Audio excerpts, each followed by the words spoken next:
So, kumusta ho yung discussion nyo? Alam niyo, napakaganda kung napag-usapan ninyo talaga kung paano magkakaroon ng pagkakataon na makatulong ang paghiwalay sa mga magulang. Hindi ba? Okay, para doon sa mga humiwalay na sa kanilang mga magulang, naibahagi ba ninyo doon sa mga nakatira pa rin sa kanilang mga biyanan ang inyong mga benefits, ang inyong mga fulfillment? Okay. Alam nyo, ang sabi ng banal na kasulatan, hindi ba? For this reason, shall a man leave his father and mother and shall cleave to his wife. Alam niyo yung salitang cleaving, napakaganda eh. Ang isang ilustrasyon na narinig ko lagi dito na talagang merong meaning is yung katulad ng plywood. Maraming ply, pinagdikit-dikit ng glue, hindi mo na pwedeng paghiwalayin ito nang hindi masisira. Napakaganda ho na implikasyon sa buhay may asawa. Kapag kayo ay nakahiwalay at kayong dalawa ang nagsasama, ang laki-laki ng oportunidad na palaguin yung inyong relasyon, hindi ba? Yung bang kayong dalawa lang nandyan eh, hindi ba? So, magagamit ninyo yon para lalong palaguin ang inyong relasyon, para matuto kayong tumayo sa sariling paa, hindi maging financially dependent sa ibang tao, para ang inyong damdamin eh, patungkol sa isa't isa. And of course, napakasarap po na yung disiplina sa anak ninyo, kuhang-kuha ninyo kung ano yung gusto ninyo. Wala kasing biyanan na nakikialam. Hindi po ba maganda yan?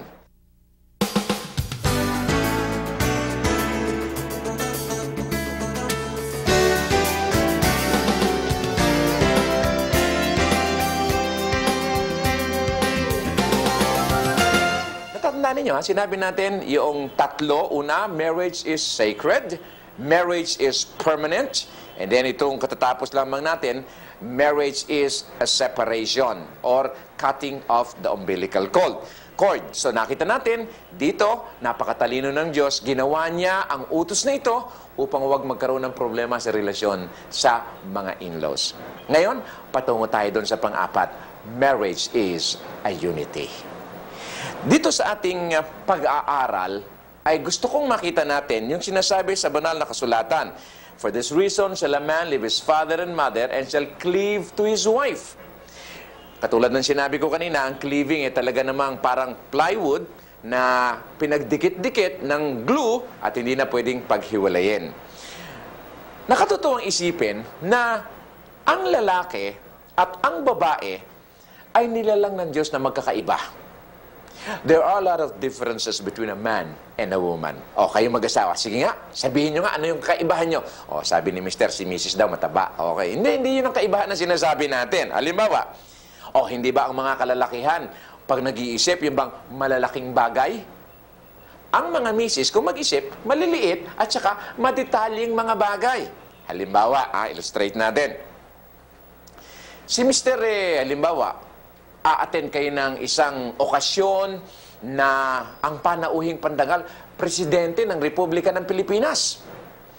Aba, ang tanong ni Mr. Janes, sino kaya ang magbibigay ng security sa okasyong ito? Alam niyo ba ano ang tanong ni Mrs.? Ang tanong ni Mrs. ito, ano ba ang isusuot ko? O, nakakita ninyo, ang layo-layo, hindi ba? Pero totoo kasi yan eh, hindi ba? Ang mga misis, madetalye, maliliit na bagay. Ang mga lalaki, malalaking bagay. Ang ikalawang kaibahan ito. Alright. Many times, ang mga lalaki daw ginagamit ang isip o katwiran. Okay? Reason. The mind. Ano naman ang ginagamit ng mga babae? Ang mga babae daw, ginagamit ang, ang kanilang pakiramdam o kutob. Yung intuition. Hindi ba? Halimbawa, eto yung mag-asawa, nagtatalo, sabi ni Mister, sige, meron ka bang ebidensya? Meron bang nakakita? Meron ka bang katibayan? Sabi ni Mrs., wala akong ebidensya, walang nakakita sa'yo, pero iba talaga pakiramdam ko. Kita nyo na. At sa maraming pagkakataon, di ba? Tama ang pakiramdam ni Mrs. Okay. Ang pangatlong pagkakaibahin, eto ang lalaki hindi matalakay. Although, madalas to nagiging problema din eh. Yung nga ay lalaki na tahimik. Hindi matalakay at hindi rin mapagmasid. Ang babae, matalakay. At madaldal. Sorry mga misis. Pero totoo naman yun eh. Alright. So makita natin, kapag pinagsama mo itong dalawa na ito, si misis, ang dami-daming kwento. Si Mister, natutulog na pala. Naghihilik na pala, hindi ba? Naalala ko yung, ano ba to? Yung mag-asawa. Meron daw mag-asawang inimbitan ng kanilang kumare at kumpadre. Sila ay nag-dinner doon sa bahay ng kanilang mga kumare. Tapos dinner, coffee, at kwentuhan. Siguro about 12 midnight, or little past 12, umuwi na yung mag-asawa. Eto na. Sa kotse pa lamang, si Mrs. ang dami-dami ng kwento. Sabi niya, Ling, hindi mo ba nakita yung oven ni Kumare? Alam mo ba kung magkano yung ganon? Yung kanyang kurtina, alam mo ba kung saan binili yung tela na yon? Yung ating ginamit na Chinaware o whatever. Sabi ni Mr., Nako, ikaw talaga, ang dami-dami mong napapansin. Sabi ni Mr., ako, isa lang ang napansin ko. Talaga? Ano yon? Well, napansin ko, mas sexy yata si Kumare ngayon. O, kita nyo na, hindi masyadong mapagpansinin si Mr. Alright. Pero makita natin, si Mrs. maraming pinapansin. Ano pa bang kaibahan ng lalaki at ng babae? Ito pa. Kaming mga lalaki, tuwiran sa pananalita. Ang mga babae madalas, paikot-ikot sa pananalita. Kaya makikita niyo ang epekto, ganito. I-reverse natin. Si Mrs. daw naghanda ng napakasarap na pagkain para kay Mr. At nung sila'y kakain na, pagkasubo ni Mr., ang sabi niya ganito, Ling, matabang ang ulam. Alright? Nung sabihin ni Mr. na matabang ang ulam, alright, ang ibig niya sabihin, ano yun? Kulang ng asin? Kulang ng patis? Kulang ng soy sauce dyan? Pero hindi Sa isang paligoy-ligoy at hindi diretsahan ng pangunawa, eto, biglang tumayo si Mrs. Itinulak ang mesa at sabi, oo na, wala na akong kwentang asawa. Nakita nyo? Kasi may meaning na ibinigay. Kasi kung sila'y magsalita, paikot-ikot. Kaya ang tanggap nila ng reason, paikot-ikot din. Kaya may kahulugan na yung sinabi ni Mr. Ang mga lalaki daw, mapagsarili ng damdamin. Ang mga babae, mapagpadama ng damdamin. Okay. Alam nyo, pinag-aaralan ko at niisip na mabuti. Bakit nga ba gano'n? No? Very expressive madalas ang mga babae na papadama ng kanilang damdamin. Naisip ko ganito. Ano ba laruan ninyo? Nung kayo mga, when you were yet girls, what were you playing at? Ano yan? Dolls. Right? Manika. Anong ginagawa nyo? Hawak mo manika at hawak mong aspili. Alright, tinutusok mo yung manika. Hindi ho. Mangkukulam lang ho yun. But the point is this kapag ang isang batang babae naglaro ng manika, alright, anong ginagawa sa manika? Binibihisan, pinapaliguan, pinapatulog, pinapakain. Aba, these are caring ways. And so, natututo si Mrs. ng pagkikare, pag-aalaga. Men, when you were yet boys, ano ba ang inyong laruan? Tama, baril, hindi ba? Kita nyo, patay agad, hindi ba? Or, karera ng akyatan, karera ng takbuhan, bicycle, ano pa? Basketball, balyahan. So, karamihan ng mga lalaki, palayo sa relasyon talaga. So, sabi nung isang teenage girl sa kanyang daddy, Daddy, pwedeng lumabas ako ng bahay, sabi ng daddy. Naku, hindi pwede. Gabi na. Bakit si kuya? Hayaan mo siya. Lalaki yon. Nakita nyo. Basta lalaki talaga, palayo hindi ba? So, nakita natin, yan ang kaibahan. Ano pa? Eto pa. Ang lalaki, pag nagbibigay ng regalo, practical. Ang babae, pag nagbibigay ng regalo, sentimental. Tingnan nyo mabuti. Si Mister, magpapatayo ng bahay. Sasabihin niya kay Mrs. Ling, yang bahay na yan, regalo ko sa iyo. Wow! Pero saan siya titira? Doon din sa bahay, hindi ba? Practical. Ling, ibinili kita ng 3-door refrigerator. Pero, lahat ng laman ng refrigerator, siya din ang kakain. Di ba? Bumili si Mr. ng bagong, what? Waterbed. Aba, doon din siya matutulog. Regalo niya yung kay Mrs., pero doon din siya matutulog. Hindi kamukha ng mga babae. Bakit? Ang babae, kapag nagregalo, ganito. Little things. Isang t-shirt. Isang panyo. Isang medyas. Isang kurbata. Ano pa? Isang brief or whatever. Bakit? Kasi kaligayahan ng bawat babae na makita pinararangalan that men value their gifts. Isinusuot at ipinagpaparangalan, bigay ito ng misis ko. Tuwan-tuwa si misis pagka ganon. Hindi lang yun. Ano ba?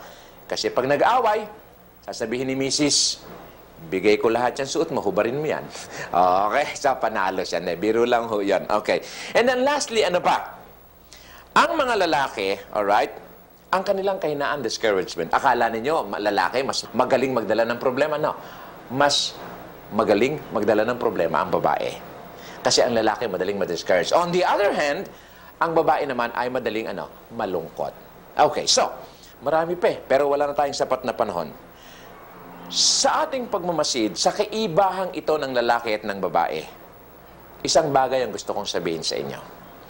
Kahit na napakalayo ng pagkakatulad ng lalaki at ng babae, you can still be one, you can still be united because you are in love with one another. Ang ibig kong sabihin, ganito, unity is not uniformity. Ulitin ko po. Unity is not uniformity. Ang ibig ko pong sabihin, hindi naman kinakailangan na lahat ang lalaki at ang babae magkamuka para magkaisa. Kinakailangan lang na magkaroon sila ng damdamin ng pagmamahal, ng paggalang, mutual respect, and equality sa isa't isa, and they can be united. Natatandaan ko nga na magkaroon ng tinatawag na EDSA Revolution prior to that. Okay, naglaban, okay, mga Pilipinong sundalo. Pagkatapos noon, sinundan niya ng mga kudita, hindi ba? Mga Pilipinong sundalo, parehong-pareho ng uniforme yan, pero naglalaban. Tandaan ninyo, unity is not uniformity. Pwedeng magkaiba, pero dahil nagmamahalan, mayroong pagkakaisa. Kahit na sa pagkakaiba ng katangian, ang pagkakaisa ay makakamtan. Okay. Oh, Mrs., Mister, ano ho ba yung mga katangian ninyong magkakaiba? Ito ho ba'y nagkikreate ng friction? Kasi naman alam nyo kung bakit. Kasi, kaya nagkaka-friction, kasi dahil magkaiba, ang gusto ninyo, katulad. And, hindi kayo papayag, nakamukha niya kayo. Ang gusto niyo, ako ang masusunod, ikaw ang tumulad sa akin. Mahirap yan. Pagbigyan natin ng bawat isa sa kanyang individuation, kakanyahan, at makikita ninyo, magiging masaya ang inyong relasyon. Narito ang ilang mga tips, okay? Kung papaano kayo magkakaroon ng pagkakaisa. Una, tingnan natin ang background ng bawat isa para maunawaan natin. Pangalawa, higitan natin ng pagmamahal ang ating kaibahan. Pangatlo, tanggapin natin ang bawat sa kanyang kahinaan, sa kanyang kalakasan. Pang-apat, magkaroon tayo ng tinatawag na goal sa ating relasyon. Ang goal mo ba maging magkatulad? O ang goal mo maging maligaya? Hindi ba mas maganda yung ganoon? And then, pang-lima is this. Pasalamatan mo ang Panginoon sa iyong asawa na kanyang nilalang. Kasama ang kanyang kahinaan, kasama ang kanyang kalakasan.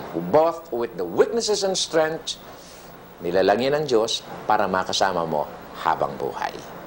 Siguro magiging maganda at this point. Kanina, puro kayo discussion. Etong gusto kong gawin nyo ngayon. Alright? Nakita ninyo ang inyong kaibahan. Nakita ninyo ang mga pag-uugali na marahil hindi nyo gusto. If you are in a group, okay, itong gusto kong gawin nyo. Kayong mag-asawa, actually kahit kayong individual na couple lamang, pwede nyo gawin ito. Hawakan ninyo ang kamay ng bawat isa at, ito na ang gusto kong gawin ninyo, pwede bang manalangin kayo, pagpasalamat ninyo sa Diyos ang inyong asawa. At pag pinagpasalamat nyo sa Diyos ang inyong asawa, ipagpasalamat nyo ang kanyang kahinaan, ang kanyang katabaan, ang kanyang kalakasan. Salamat sa Diyos. Remember, ang sabi ko sa pasimula, women are God's gift to make man's life complete. So, ano man ang itsura ng inyong asawa, mga mister, pagpasalamat niya sa Panginoon. So, we just do that. Ang mga couples, maghawakan ng kamay and just thank the Lord for each other.